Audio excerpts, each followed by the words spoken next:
नमस्कार दोस्तों, मैं अभिषेक चित्रांशी। स्वागत है आप सभी का मेधावी पे। दोस्तों, हमने आपको पहले से भी हिंदी कक्षाओं में पर्यायवाची, तत्सम, तद्भव, विशेषण और विशेष आदि की कक्षाएं दे रखी हैं।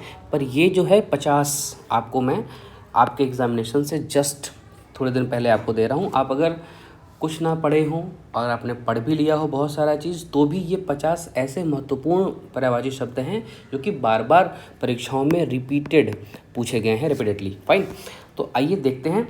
अग्नि, इसका आग सबको पता है। अनल में कन्फ्यूज़न होता है कि ये वायु का है या अग्नि का है, ठीक है। तो अनल जो है वो अग्नि का है। पावक और ज्वाला, ये तो बहुत कॉमन नेम है। अब आ जाओ आप अमृत पे। सुधा, पीयूष, सोम और अमीय, ये जो अमीय है ना, इसमें आप कन्फ्यूज़न बिल्कुल मत रखिएगा। ये भी जो है कि अमृत का ही पर्यायवाची है। असुर, राक्षस। फाइन। दानव, दैत्य, निशाचर और रजनीचर। रजनीचर को रात्रिचर भी कहा जाता है। और रात्रिचर कौन है? रात में चलने वालों को क्या कहा जाता है? असुर कहा जाता है। अश्व, ये जो है और तुरंग है, आप इसमें बहुत बार कन्फ्यूजन की स्थिति में होते हैं, तो ध्यान रखिएगा। घोड़ा और बाजी आपको तो पता ही है। अश्व को है, तुरंग और घोटक, ये ध्यान रखिएगा। घोटक बार बार पूछा जाता है। नेक्स्ट आइए आप, आँख। द्विग, ठीक है। दृग, आँख का पर्यायवाची है दृग। बाकी इन सब से आप परिचित होंगे। जो यहाँ बहुत इंपॉर्टेंट है, हम उन्हीं को देखने वाले हैं। नेक्स्ट आ जाओ। अब आ जाओ आकाश, गगन, नभ, व्योम, अंबर और अंतरिक्ष। अंतरिक्ष के लिए जो अंतरिक्ष का पर्यायवाची, अंतरिक्ष पर्यायवाची आकाश का ही है। अंतरिक्ष के लिए अलग से कोई नया शब्द नहीं बनेगा। फाइन।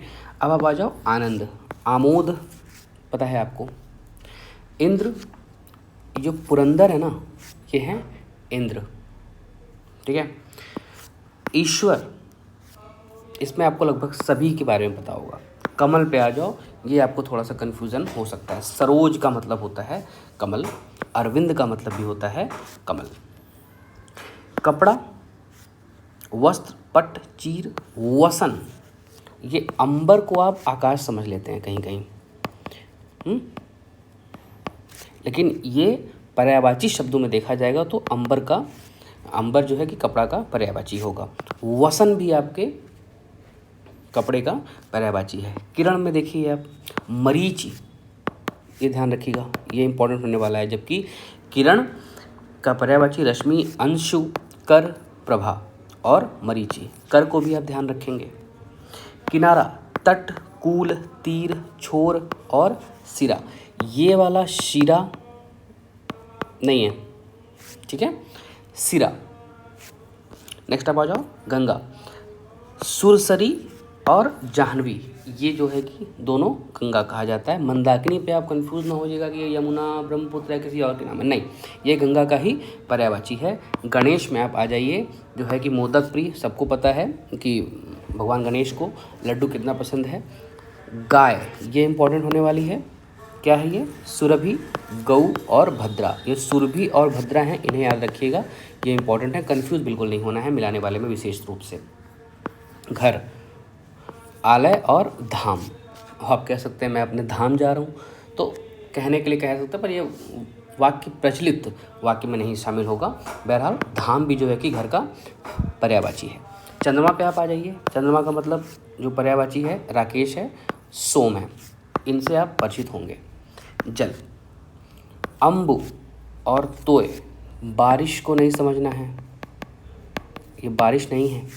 जल, तोय है, अम्बु है। जंगल का क्या है? अरण्य, विपिन और अटवी। ये अटवी इंपॉर्टेंट शब्द है, इसे ध्यान रखिएगा। आपको ये तो आइडिया, आप इससे परिचित होंगे। तालाब क्या है?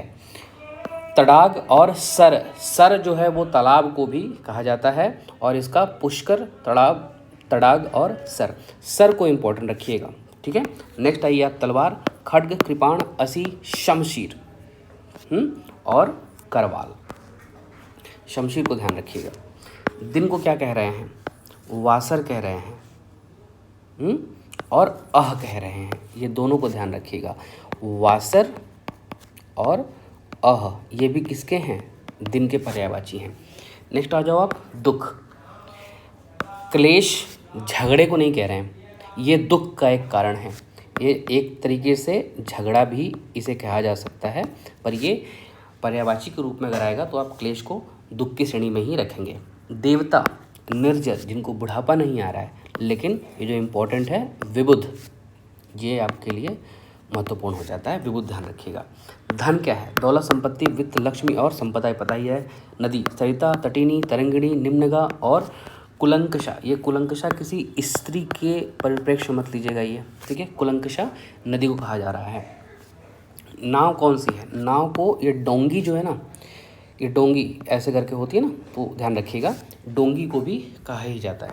नारियल क्या है? श्रीफल, नारियल और कोकोनट। कोकोनट से कंफ्यूज मत होइएगा, फाइन। पक्षी, बार बार ये पूछा गया है, बार बार पूछा गया है, द्विज किसे कहते हैं? तो द्विज पक्षी को ही कहते हैं। द्विज कहीं कहीं जो है कि बुद्धिमान पुरुष या प्रज्ञशील पुरुष के लिए भी शब्द आता है।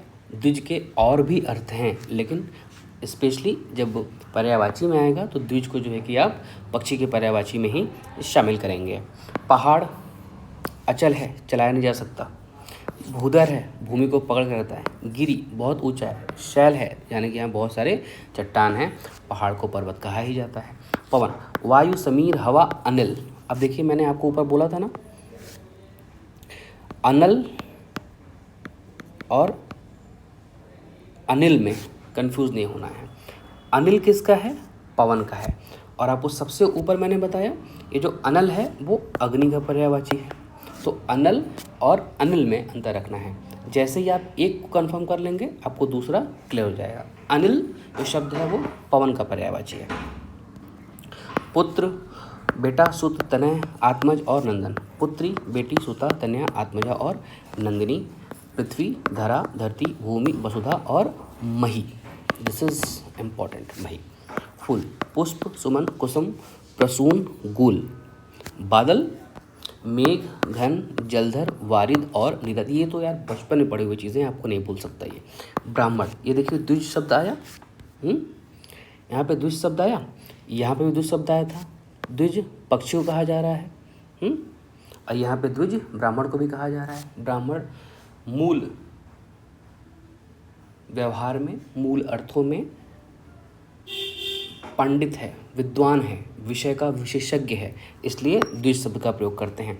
कंफ्यूज नहीं होना है, ब्राह्मण में आए तो भी लगा देना है, पक्षी में आए तो भी लगा देना है, ठीक है। विप्र का मतलब ही ब्राह्मण होता है। महिषुर और अग्रजन जो सबसे पहले जन्मा है वो ब्राह्मण है। नेक्स्ट है आपका मछली, मत्स्य, मीन, ये शफरी और झस को याद रखिएगा। शफरी भी मछली को कहा जा रहा है, फाइन।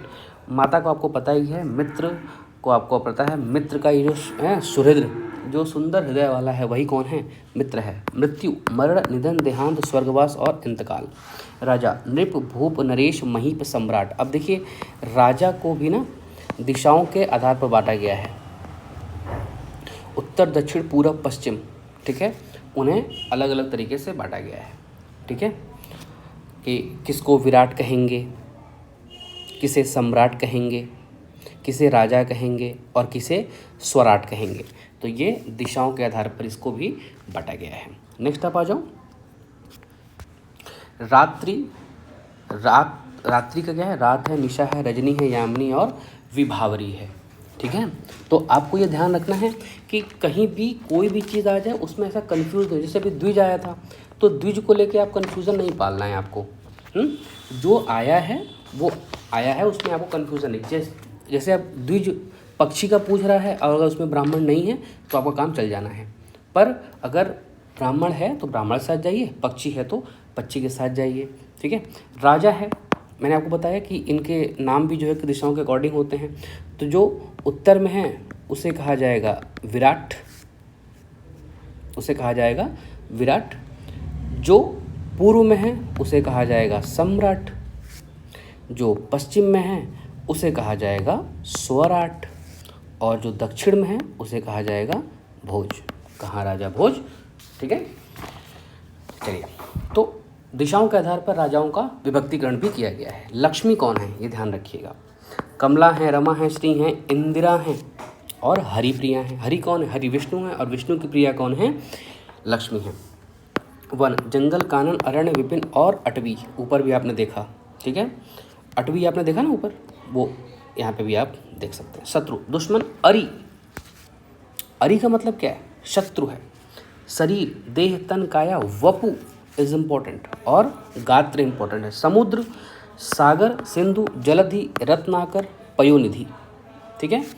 नेक्स्ट है आपका 50वां और अंतिम, सूर्य, रवि, सूरज, भास्कर, दिनकर और दिवाकर। जो इसमें इम्पोर्टेंट है मैंने आपको चीज़ें बता रखी हैं, इन सब को ध्यान रखिएगा।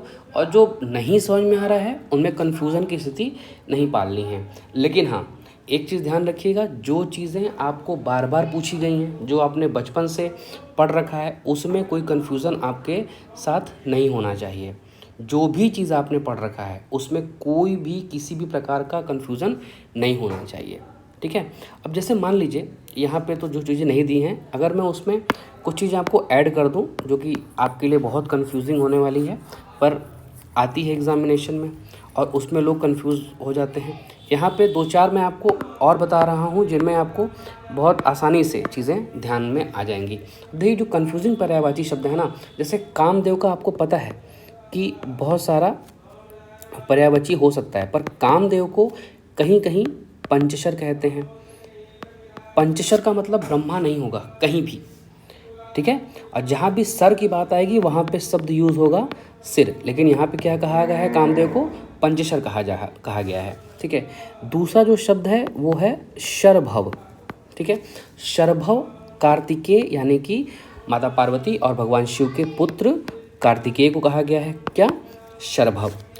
दूसरा है शर, सिर्फ शर। शर का मतलब होता है बाण, और जिस पर बाण रख के चलाया जाता है उसे क्या कहा जाता है, शराशन। शराशन का मतलब धनुष हो गया। ठीक है। तो सर का मतलब बाण, शराशन का मतलब धनुष, और कामदेव को मैंने आपको बताया पंचशर।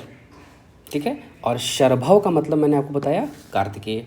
नेक्स्ट है जो रात्रि, आपने यहाँ पढ़ा ना, रात्रि गया, रात्रि में जो है उसको बोलते हैं क्षणदा। ये बार बार पूछा जाता है, सभी को पता है कि रात्रि के और भी बहुत सारे जो है कि वहाँ पे दिए हुए हैं। फाइन। रात्रि के रात, निशा, रजनीचर, यामिनी, विभावरी दिए गए हैं, लेकिन याद रखना है रात्रि का जो सबसे ज़्यादा पूछा जाने वाला है वो क्या है, क्षणदा। ये आप ध्यान रखेंगे। बिजली, अब देखिए यहाँ पे आप देखो, आप क्षणदा कहा जा रहा है रात्रि को। ठीक है। और क्षण प्रभा कहा जा रहा है किसको, बिजली को। ठीक है। अब बिजली रात में नहीं गरज रही है, या रात में गरज रही है तो वो दिन में भी गरज सकती है। ठीक है। तो क्षणदा का मतलब है रात्रि, और क्षण प्रभा यानी कि एक पल के लिए जिससे आकाश में रोशनी उत्पन्न होती है उसे क्या कहा जा रहा है, बिजली। ठीक है। दूसरा एक है, अभी आपने कामदेव को पंचशर देखा। ठीक है। कामदेव का एक और नाम है, इसको बोलते हैं मन मथ, मन को मथ देने वाला। और मतलब इसका क्या हुआ, दिमाग को, मतलब कामदेव के सामने आते ही जो है कि दिमाग काम करना बंद कर दे, तो वो है मनमथ। एक तरीके से वो जो बहुत सुंदर पुरुष की परिकल्पना है वो है कामदेव। दूसरा है मनमथ, तो आपने कामदेव देख लिया, साथ ही साथ अब आप देखिए मन मथारी। मन मथारी, मन मथारी कौन है, भगवान शिव हैं। मन मथारी शिव हैं। और एक और इससे मिलता जुलता शब्द मनमथालय। ये आप मुझे कमेंट करके बताएंगे अगर आपको आता है तो। ठीक है। बाकी उसका उत्तर मैं आपको ज़रूर दे दूंगा। चलिए मिलते हैं।